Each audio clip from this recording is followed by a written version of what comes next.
முற்றம் இணையதள தொலைக்காட்சி நேயர்களுக்கு வணக்கம். தமிழின் சிறப்புகள் பற்றி நாம் பேசிக்கொண்டிருக்கிறோம். தமிழுக்கு எதிராக தமிழை அழிக்க வருகிற சில ஆற்றல்களையும் நாம் பார்த்து வருகிறோம். இவற்றிலிருந்து தமிழை காக்க வேண்டும், வளர்க்க வேண்டும் என்ற பெரும் முயற்சியை தமிழறிஞர் இலக்குவனார் திருவள்ளுவன் அவர்கள் எடுத்து வருகிறார். இப்போதும் அது தொடர்பாக நாம் ஐயாவிடம் பேசுவோம். ஐயா வணக்கம். வணக்கம். எழுத்தை காப்போம், மொழியை காப்போம், இனத்தை காப்போம். ஐயா, கிறந்த சொற்கள் மூலமாக தமிழ் அழிகிறது அப்படின்னு போன முறை பேசுனீங்க. சில எழுத்துக்கள் நம்ம பயன்படுத்தும் போது அதை இன்னும் கொஞ்சம் கூடுதலான ஆட்கள் அதை பார்க்குறாங்க, படிக்கிறாங்க, பேசுகிறாங்க. சொற்களை பயன்படுத்தும் போது அப்படின்னு ஒரு நம்பிக்கை இருக்குது. அதாவது சில கூட எதுவும் சொல்லுவாங்க. எப்போனா ஆங்கிலம் பல சொற்களை கடன் வாங்கி கொண்டது, விரிந்து பரவி அதை சொல்கிறாங்க. ஏன் தமிழை படிக்கலை என்று. பிற மொழிகளுக்கு சொல் வளம் இல்லை. ஆக அவர் இல்லாத சொற்களை வாங்கிக்கொண்டார்கள். அங்கே கட்டுமரம், தண்ணீர், மிளகு, திணை இருக்கின்றன. அப்படி இல்லாத சொற்கள். தமிழில் மிகுதியான சொல்லுளம் இருக்கின்றது. இல்லாவிட்டாலும் புது சொல்லை உருவாக்கக்கூடிய திறமை தமிழுக்கு இருக்கிறது. கட்டுமரத்தை கூட கட்டுமரம்னு அவங்க எடுத்துக்கல. அவர்களுக்கு இசைக்கார் அவராது ஒளிவடிக்க சொன்னார். அவர்கள் வந்தார்கள், என்ன பண்ணார்கள்? திருநெல்வேலி டிநெல்வேலி என்றார்கள், மதுரையை மஜ்ரா என்றார்கள். அப்படித்தான் சதரம் கூட சர்ராஸ் என்பார்கள். நம்ம அப்படியே இல்லை, அதை அப்படியே எடுத்துக்கொள்ள வேண்டும் என்று நினைத்தோம். ஆனால் தமிழ் எப்படி என்றால் ஒன்றுக்கு பல்வேறு சொற்கள் இருக்கும், ஒவ்வொன்றுக்கும் நுண்ணே வேறுபாடு இருக்கும். அது புரியாமல் என்ன சொல்கிறோம், அத்தனை சொற்கள் இருந்து புது சொற்களை உண்டாக்கின்றோம். இன்னும் நீங்கள் பார்க்கலாம், இந்த நாவாய் இருக்கிறார், நேவி என்று சொல்கிறார் ஆங்கிலத்தில். தமிழில் நாவாய் என்பதுதான் கப்பலை நெய்தி என்ற மாதிரி இருக்கு. தமிழில் கப்பலை குறிப்பதற்கு பல்வேறு சொற்கள், 30க்கு மேற்பட்ட சொற்கள் இருக்கின்றன. ஏன்னா ஒவ்வொன்று கட்டுமரம், படகு, படகிலே பல்வேறு படகு, ஒரு வகை இரு வகைகளில் பல்வேறு படகு, இயந்திர படகெல்லாம் இருந்திருக்கிறது. பல்வேறு வகை கப்பலின் பல்வேறு கப்பல், நாவாய் எப்படிலாம் என்ன. ஆக அந்த சொற்கள் அழிந்த வரலாறு அழிகிறது, அறிவியல் அழிகிறது. அயர் சொல்லை கலைக்கின்ற காரணத்தால் தமிழ் சொல் அழிகிறது, தமிழ் மொழி அழிகிறது. இப்போ பேசுவதற்கே இங்கே கிட்டத்தட்ட 90க்கு மேற்பட்ட சொற்களை குறிப்பிட்றாங்க. நிறைய எப்படின்னா பேசுதல், விளம்புதல், நவிழுதல், உரைத்தல், இவ்வாறு பல்வேறு வேறுபாடு இருக்கும். விளம்புதல் என்றால் உண்மையிலே விற்பனைக்கு சொல்ல விளம்புதல் என்று பேர் புதியாக சொல்லி கொண்டிருக்கணும். என்ன பொது சொல்லாக இப்படியாக இருக்கின்றன. அவர்களெலாம் அழிந்து போகின்றன. நமக்கு நம்ம என்ன சொல்லலாம், ஸ்பீக்கு ஒன்று, அவ்வளோதான் முடிஞ்சுக்கணும். இன்னும் புரியாமல் அதை பயன்படுத்தும்.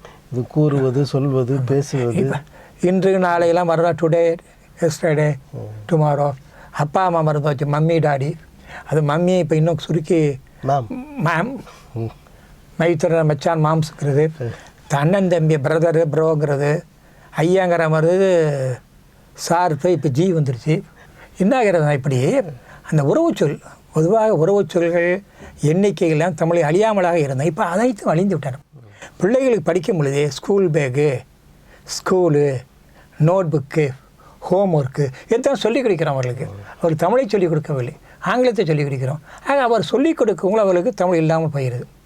நான் பல்வேறு படிக்கும் பிள்ளைகளுக்கு ஒரு 8வது 10வது படிக்க 12 கூட கேட்டிருப்பேன். பள்ளிக்கூடம் என்றால் தெரியவில்லை. அவர்கள் தமிழ் வழியில் படித்தவராக இருந்தாலும் கூட ஸ்கூல் என்றால் தெரிகிறது, பள்ளி என்றால் அவர்களுக்கு தெரியவில்லை. இது என்ன கொடுமை உங்களுக்கு? பல கல்லூரி மாணவர்கள், தமிழ் மாணவர்களுக்கு தெரியவில்லை. நான் மதுரை பல்கலைக்கழகத்தில் தமிழ் படிக்கிற மாணவர்களும் ஒரு அமருக்கு வந்திருந்தார்கள். வெவ்வேறு கல்லூரியில் தமிழ் படித்த மாணவர்கள்.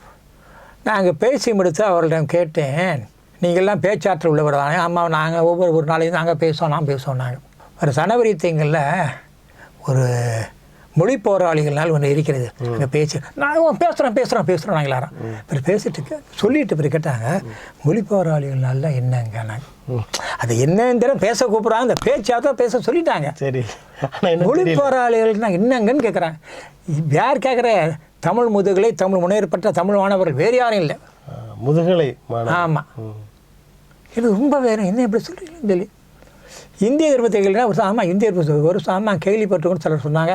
அமைதியாக இருந்துட்டாங்க.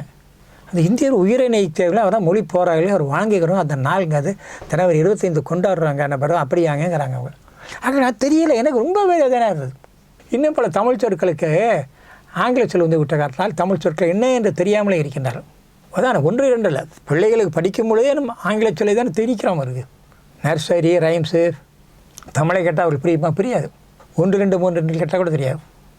ஒரு மிகப்பெரிய அறிஞருக்கு அவரது பேத்தி குறை சொல்லக்கூட அவரப்பா பேத்தி அம்மா தான் குறிப்பிட்டார், எனக்கு தெரிவித்தார். அப்பா நீங்கள் போய் அங்கே போய் இப்போ அவர் இப்போ 16 ரூபா சில்லறை வாங்கிட்டு வான்னு சொல்கிறார். இந்த இப்போ இப்படியே சிந்திச்சு இப்படியே போயிட்டு கொஞ்சம் திருப்பி வந்தது. அப்பா 16னா 16 தானே கேட்டுச்சு. அவர் வருத்தப்பட்டார். நான் சொன்னேன் கவலைப்படாதீங்க, 16னா 16ங்கிறதா தெரிஞ்சிருக்கா இல்லையா? அது 16 என்ன எண்ணு இது நடந்து அந்த அளவுக்காக இருந்திருக்கேங்க. என்ன பண்ணுறதுக்கு இப்படி நம்ம தமிழ் தூள் சொல்கிறோம், பிள்ளைங்களை படித்து இப்படி இருக்கேங்கிற அப்படி அங்கே இருக்குது. அந்த அயற்சொல் கலப்பு என்ன செய்கிறது, தமிழ் சொல்லை இடம்பெற செய்கிறது. ஒரு இடத்துல இருக்க வேண்டிய தமிழ் சொல் இல்லாமல், உதாரணத்துக்கு தொலை என்கிறவங்க, இந்த டெலை என்கிறோம்னா டெலிஃபோன் டெலிகிராஃப், அது தொலை என்ற சொல்லிருந்து வந்ததான் அந்த சொல்லு. இப்போ தொலைபேசி என்று பயன்படுத்தியிருக்கார்கள். தொலைபேசி, தொலைவரி, தொலைநிலை, தொலைக்கல்வி, தொலைநகல், இவ்வாறு பல சொற்கள் இருந்திருக்கின்றன. அந்த டெலமுட்டை விவரம் வந்திருக்குமா? வந்திருக்காதே. நீங்கள் டெலிஃபோன், டெலக்ஸு, டெலிகிராஃபு இப்படி தான் வந்திருக்கும்.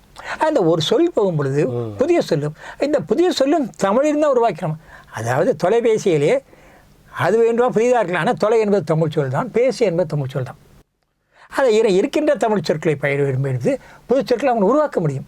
உலகிலேயே இவ்வாறு தமிழ் சொல்லை உருவாக்கக்கூடியது ஒன்று வேறு மொழிகளுக்கு சொல்லை உருவாக்கிற திறன் கிடையாது. அது திறன் நம்ம இருக்கிறது. ஆக அந்த திறன் இருக்கும், நமக்கும் சொல்வளம் இருக்கும் பொழுது எதற்கு சொல்லை நாம் அழிக்க வேண்டும்? நீங்கள் எத்தனை சொல்ல வேண்டும் என்று பாருங்களேன். எந்த சொல் வந்தாலும் அந்த சொல்லில் நீங்கள் ஏதாவது ஒரு புதிய சொல்ல சொல்லி பயன்படுத்த சொல்லி பார்ப்போம். ஏதோ ஒன்று சொல்லி பாருங்களேங்க. ஆங்கில சொல்ல, ஆமாம், விளக்கத்தை கூட சொல்ல. இந்த வாட்ஸ்அப்னு சொல்கிறோம், வாட்ஸ்அப் அது புதிய அறிவியல் அது புலனம் என்கிறார்கள், நான் பயிர் என்பேன். அப்படி நல்ல பயன்பாட்டில் சொல்லுது. இதெல்லாம் புதிதாக அறிவியல் இருந்ததுனால சிலருக்கு தெரியாது.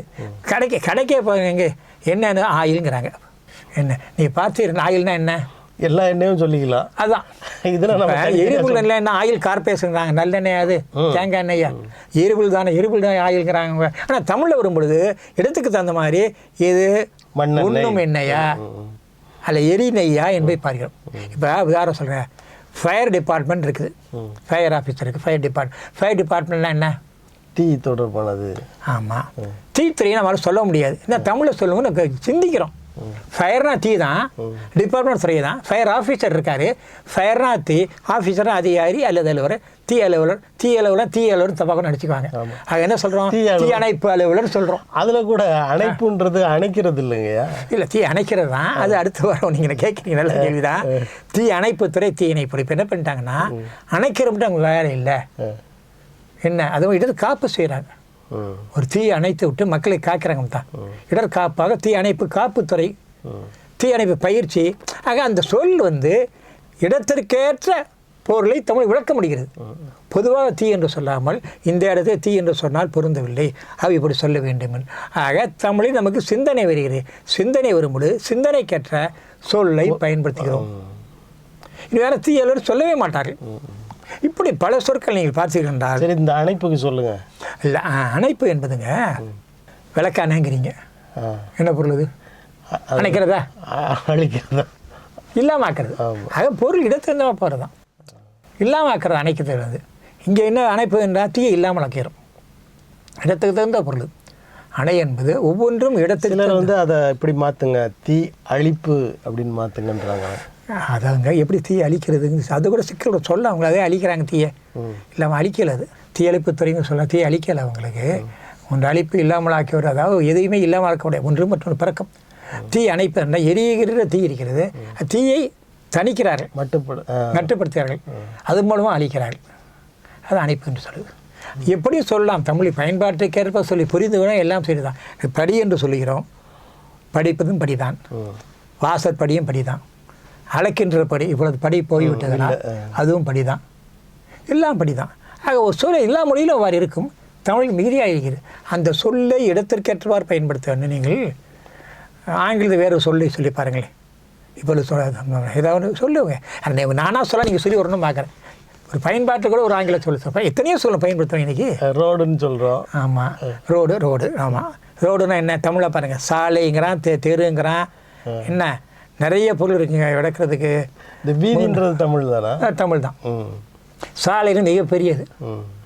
என்ன அந்த மாதிரி இடத்தகுந்த சொல்லாக இருக்குது. அது மட்டும் இல்லை, தமிழை நீரிழிவு நோயாளர்கள், நீரிழிவு என்று சொல்லும் பொழுது அதில் ஒரு அறிவியல் உண்மையும் இருக்கிறது நமக்கு. நீ சமையல் குறிப்பில் பார்த்தீங்கன்னா அந்த வலைப்பதிவர்கள் ஆங்கில சொல் மட்டும் இல்லை, ஆங்கில சொல்லும் கலைக்கிறார்கள். பேனு, டொமேட்டோ, பொட்டோட்டோ மிக்ஸ் பண்ணி கட் பண்ணி இப்படி தான் சொல்லுகிறார்கள். இப்பொழுது இந்தியை வேறு மூங்கு மேத்தி என்று இந்தி சொல்லை புகுத்து கொண்டிருக்கிறார். ஆக இவ்வாறு சொல்லும் பொழுது தமிழ் அடிப்படையில் கிராம்ஸ், அதில் கிராம்ஸு, கிராம் என்ற அளவு, என் பருப்பு என்ன பருப்பு என்று சொல்லுவாரா, கிராம்ஸு, நீங்கள் இந்த இதெல்லாம் பார்த்தோம் என்றால் மிக கொடுமையாக இருக்குது. ஆக என்ன, அந்த ஒரு தமிழ் சொல் இருக்க வேண்டிய இடத்திலே நீங்கள் ஆங்கில சொல்லையோ இந்தி சொல்லையோ பிற மொழி சொல்லையோ சமஸ்கிருதம் எந்த மொழி சொல்லாக இருக்கட்டும் இருக்கும் பொழுது அந்த இடத்துல தமிழ் சொல் அழிந்து விடுகிறது, மறைந்து விடு, இல்லாமல் போய் விடுகிறது. இந்த அழிப்பு வேலையில் பெருமளவில் அந்த ஈடுபாட்டோடு செய்கிறது வந்து ஆங்கிலமும் சமஸ்கிருதம். அதாவது சமஸ்கிருதம் என்று திட்டமிட்டு செய்வது, ஆங்கில ஒரு வணிக மொழியாக இருந்த காரணத்தினால் அது கலந்தது. இன்றைக்கு வேண்டுமென்றது கலைக்கிறார்கள் தெரியாமல், மாற்று சொல் அறியாமல். ஆனால் இதுவரை ஆங்கிலமும் பிறமொழி சமஸ்கிருதம் தவிர பிறமொழி கலந்து இயல்பாகவே கலந்தவை. ஆனால் சமஸ்கிருதம் திணிக்கப்பட்டது கலக்க வேண்டும் என்று. இப்போ இவை தவிர இந்தி சொன்னீங்க, வேறு என்னென்ன எழுத்துக்கள் நம்ம தமிழை? இல்லை, எழுத்துக்கள் இல்லை, சொல்னா தனியாக வரும். பாரசீக சொல் இருக்குது, போர்த்துகீச சொல் இருக்குது. ஏன்னா போர்த்துகீச ஆட்சி இருக்குது, அதனால் வந்தது அரபு சொல்லாக இருக்குது. அது நிறையா இருக்குது. உங்களுக்கு வேறு மொழியெல்லாம் கலந்துருக்கு. நமக்கு இது நமக்கு தெரியும், ஒரு வேறுபாடு நமக்கு தெரியும். நம்ம இந்த பிறமொழி சொல்லை பயன்படுத்துகின்ற காரணம் தமிழ் சொல் போகிற என்ற உணவு எப்பொழுதுமே நமக்கு இருக்க வேண்டும். இருந்தால்தான் நமக்கு சிறப்பாக இருக்கும். அடுத்து நீங்கள் பிறமொழி சொல் சமையல் குறிப்பை சொல்லிங்கன்னா சாதாரணமாக பேசும்பொழுது என்ன சொல்கிறார், ஏர்லி மார்னிங் 5 o'clock எழுந்திரிச்சு ப்ரெஸ் பண்ணேன், அப்புறம் ப்ரெஸ்அப் பண்ணேன், பிரேக்ஃபாஸ்ட் முடித்தேன், ஒரு கேபின் புக் பண்ணேன். எங்கெங்கே தமிழ் இருக்குது? எதாவது பண்ணிங்கிறது இல்லையே. ஆக சொல்லும் பொழுதே என்ன தமிழை மறந்து விடுகிறோம். இப்போ காலேஜுன்னு பயன்படுத்துகிறோம், கல்லூரிங்கிற சொல்லு சீவக சிந்தாமணியிலேயே பயன்படுத்தியிருக்காங்க. பழைய தமிழ் சொல் தான் அது. கல்லூரியில் யாருக்கு தெரியாது. படிக்கிற பிள்ளைகிட்டாங்க பள்ளிக்கூடம் கல்லூரினா தெரியலைங்க அவங்களுக்கு, படிக்கிற பிள்ளைகளே தெரியல. அது அந்த மாதிரி என்ன ஆகிட்டோம்னா அவர் பிறமொழியில் பழகி அவரை தமிழ் என்று எண்ணிக்கொண்டு இருக்கிறார்கள். அதுதான் கொடுமை. அதாவது இந்த சொல் ஆங்கில சொல் என்று தெரிந்து பயன்படுத்த அதுவே செய்யுது. தமிழ் சொல் என்று எண்ணி பிறமொழி சொல்லை பயன்படுத்துகிறார். இதற்கு அறிஞர்கள் ஆசிரியர் விளையாட்ட வேண்டும். ஒருவர் ஆங்கிலத்தில் புலமை பெறவேன்னா நன்றாக புலமை பெறட்டும், தவறு கிடையாது. ஆனால் தமிழில் தமிழாக பேச வேண்டும், தமிழை தமிழாக பேசு, தமிழை தமிழாக எழுது என்ற உணர்வை நாம் மாணவர் உண்டாக்க வேண்டும். அவர்களுக்கு தமிழ் என்னவென்று தெரிந்தால்தான் தமிழை தமிழாக எழுதுவார்கள்.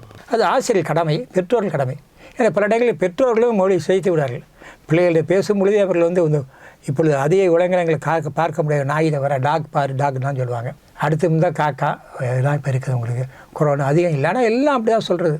ஃப்ளவரு, ட்ரீ, வெஜிடபிள் பயன்பாட்டில் அதை குறைத்து கொண்டு தமிழை. ஆமாம், பிள்ளைகளுக்கு கற்பிக்கும் பொழுதே பிறமொழி சொல்லை தான் கற்பிக்கிறார்கள். ஆக அவனுடைய தாய்மொழி தமிழாக இல்லாமல் போய்விடுகிறது. ஒரு சொல் வரும் பொழுது பல சொல், ஏன் பல சொல் என்றால் அந்த ஒத்த பொருளே பல சொல் அழிந்துவிடும். ஒரு சொல்லை சொல்லும் பொழுது அதே பொருள் கொண்ட பல்வேறு சொற்கள் அழிந்துவிடும். ஆக பல்வேறு சொற்கள் அழிவிற்கு நாம் காரணமாக இருக்கலாமா? நம் மொழியை அழிக்க நாம் காரணமாக இருக்கலாமா? நம் மொழியை அழிக்கின்ற காரணம் நாம் இனம் அழிகிறது, நம் இனத்தை அழிக்க நாம் காரணமாக இருக்கலாம். நம் இனம் அழிகின்ற காரணம் நாம் மொழி பேசுகிற நம் நிலப்பரப்பு, நாடு என்று சொல்கிறோமோ அந்த நிலப்பரப்பு அழிகிறதே, அதற்கு நாம் காரணமாக இருக்கலாம். இந்த உணர்வு நமக்கு தேவை. இந்த உணர்வு இருந்தால் தான் இருக்குது. அதை விட்டு இவன் மொழிவெறியன் எப்படி சொல்கிறான்? எப்படி மொழிவெறியன்? நமது மொழியை நாம் பேச வேண்டும் என்பது வெறியா? பிற மொழி மீது வெறியுடையவரும் இவ்வாறு சொல்வார்கள். ஆக நமக்கு தேவை நம் மொழி, தாய்மொழி உணர்வு, தாய்மொழி காப்பு உணர்வு, அதுதான் நமக்கு தேவை. நீங்கள் பாடத்திட்டம் எடுத்துக்கொள்ளுங்களேன். பாடங்கள் தமிழ் மொழியில் இல்லை. தமிழ் மொழி இல்லாத பொழுது அவன் எப்படி பாடத்தை புரிந்து கொள்ள முடியும்? எப்படி அறிவு உணர முடியும்? ஒருவன் தமிழை சிறந்து விளங்க வேணால் அறிவியல் பாடங்கள்லாம் தமிழ் இருக்கவன் இல்லையே. அதற்கு என்ன செய்யணும்? நல்ல தமிழ் பாடங்களை, நூல்களை எழுதுவர் ஊக்கப்படுத்தி அவற்றை பரப்ப வேண்டும். ஆக பிள்ளைகள் தமிழ் மொழியில் படித்தார்கள் என்றால் அவர்களுக்கு தமிழ் அறிவு வளரும், தமிழ் உணர்வும் இருக்கும். அது நம்ம கடமை. கல்வி என்றாலே தமிழ் மொழி கல்வி தான் என்பார் பேராசிரியர் இலக்குவனார். அதுதான் கல்வி, பிறமொழி கல்வி இல்லை. பொதுவாக தாய்மொழியில் அந்த நினைவுகள் அதெல்லாம் உள்ளே வந்தது, அதுக்கப்புறம் பிற மொழியாக பிரிக்குது மூளை அப்படின்னு சொல்கிறாங்க. உண்மைதான். ஆனால் தமிழருக்கு தமிழ் மொழி தாய்மொழி இல்லாமல் போயிடுச்சே. அம்பரெல்லான்னா அவன் தாய்மொழி அது அம்பரெல்லான்னு சொல்லி கொடைன்னு சொல்லாது. அதுதான் சிக்கல் நமக்கு.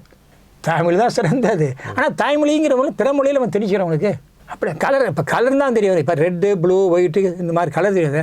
வெள்ளை, சிவப்பு, நீளமெல்லாம் கலர் வண்ணங்கள் தெரியாது. அதாவது கலரை தெரிந்த இக்கால தலைமுறையினருக்கு நிறம் தெரியாது. வாட்டரை தெரிந்தவர்களுக்கு நீரை தெரியாது. ஹாட் வாட்டரை தெரிந்தவர்களுக்கு வெந்நீர் தெரியாது. இப்போ மூளை அந்த அது ஆமாம் மொழியை தாய்மொழின்னு எடுத்துக்குது. அப்படி தான் சொல்லலாம். இன்னும் சொல்ல சொல்கிறாங்க. அதுதான் உண்மை. அது நமக்கு அதை போக்கணும். அதுக்கு அதான் தமிழ் மொழியில் சிந்தித்தால் தான் சிந்தனை வளரும். கணினியில் ப்ரோக்ராம் பண்ணி வைக்கிற மாதிரி. ஆமாம் ஆமாம், அப்படி ஆகிவிட்டது. ஆகவே நான் சொல்லுகிறோம், தாய்மொழிகள் படி சிறந்தது. அவனை தாய்மொழியை தமிழாக போய்விட்ட பிறகு என்ன பண்ணி சொல்கிறது? ஆக நம்ம என்ன செய்ய வேண்டும்? தமிழை பேசு, தமிழில் பேசு, தமிழில் எழுது. இயக்கமாக ஏற்கனவே ராச இலக்குறாத்தோட இயக்கத்தை நாம் தொடர வேண்டும். அவ்வாறு செய்து மாணவர்களிடையே தமிழை பற்ற வேண்டும். நான் உடம்பு ஒரு முழக்கவுட்டுனா ஒரு 50 வகையான முகவட்டில் ஆயிரக்கணக்கில் வெளியிட்டிருக்கின்றேன். அவற்றை ஒன்று எழுதியிருந்தேன், தமிழ் பேசுக, தமிழ் பேசும்போது தமிழிலேயே பேசுக என்று. பலர் கேட்டார்கள், பலர் ஐயப்பதியாரெல்லாம் தமிழ் பேசுங்க, நீங்கள் தமிழே பேசுங்கிறீங்களே. தமிழிலேயே பேச பிறமொழி கலப்படம் தமிழே பேசுங்கன்னு வலியுறுத்துறாங்க. தமிழ் பேசுக, தமிழிலேயே பிறமொழியே கலக்காத, தமிழ் நல்ல கருத்துங்கன்ற அப்படி நம்ம இருக்கணும், உடனே வரணும். தமிழிலேயே பேச வேண்டும், தமிழே எழுத வேண்டும். இல்லை ஆங்கிலத்தில் எழுத படிங்க, நல்லா படிங்க, வேண்டாம் எந்த மொழியும் படிக்கலாங்க, எந்த மொழிக்கும் தடை இல்லை. ஆனால் அந்த மொழியை பயன்படுத்தும் போது அந்த மொழியை பயன்படுத்தும். பொது இடங்களில் இந்த மாதிரி சுத்தமாக தமிழ் பேசும்போது ஏதோ வேற்று கிரகத்திலேருந்து வந்த மாதிரி பார்க்குறாங்களே, அது உண்மைதான். இப்போ குறைஞ்சி போச்சு. ஏன் குறைஞ்சி போச்சுன்னா பெரும்பாலும் பிறமொழி தான் பேசுகிறாங்க. அதனால் தமிழம் பேசுகிற யாராவது பார்த்தா இருக்க ஒரு கேட்குற உண்மை கேள்வியை பார்ப்பாங்க. ஆனால் கொஞ்சம் மரியாதையும் இருக்குது. ஆமாம் ஆமாம், அதாவது என்ன மொழியில் பேசணுங்கிற உணர்வு இல்லாதனால வரவேணும் அவங்களுக்கு. அதே மாதிரி நீங்கள் தமிழை பேசும்போது கேள்வி பண்ணுறாங்க நினைக்கிறீங்க, சொல்கிறீங்க பார்த்தா பிள்ளை எண்ணுகிறார்கள்னு. நீங்கள் சில இடங்கள் நல்ல மொழி பேச மதிக்கிறார்கள். அதான் சில இடங்கள் நல்ல மொழி பேசவும் மதிக்கிறார்கள். ஆக தமிழை பயன்படுத்துவது எதற்காக? நாம் நலமாக வளமாக சீராக சிறப்பாக உழவதற்காக. தமிழிலேயே நாம் இல்லை, சேரநாடாக இருந்த செந்தமிழ் நாடு இன்றைக்கு மலையாள நாடாக மாறியன் காரணம் நாம் பிறமொழி சொற்களை பயன்படுத்தி தமிழை மலையாளமாக மாற்றியது தான். இவ்வாறு தான் கன்னட நாடு வந்தது, தெலுங்கு நாடு வந்தது, வடக்கே இருந்த நாடுகளும் அப்படித்தான் உருவாகின. எல்லாம் உருவான காரணம் என்ன? தமிழிடத்திலே பிறமொழி சொல்லை திணித்தது பயன்படுத்திய காரணத்தில். ஆக பிறமொழி சொல்லை பயன்படுத்தாது என்று கூட நம்பிக்கிறோம். ஆக மீண்டும் முதலில் சொல்கிறேன், தமிழே பேசுக, தமிழிலேயே பேசுக, தமிழே எழுதுக, தமிழிலே எழுதுக, அயற்சொல் கலப்பை அடியோடு தவிர்த்திடுக, தமிழ் சொல்லை வாழ வையுங்கள், தமிழை வாழ வையுங்கள், தமிழையும் தமிழ் நிலத்தையும் வாழ வையுங்கள், தமிழ் இனத்தை வாழ வையுங்கள். தமிழ் வாழ்ந்தால் நாம் வாழ்வோம். ஆமாம், தமிழ் வாழ்ந்தால் தமிழர் வாழ்வர், தமிழர் வாழ்ந்தால் தமிழ் வாழ். இதுவும் பேராசிரியர் பொன்மொழி தான். தமிழ் இல்லாமல் அழியணும். ஆகவே அந்த உணர்வு நமக்கு வர வேண்டும். ஆக அயற்சொற் கலப்பு என்பது நம்மை அழிப்பது என்ற உணர்வு நமக்கு வர வேண்டும். நன்றி. நன்றி. தமிழே விழி, தமிழா விழி. நன்றி, வணக்கம்.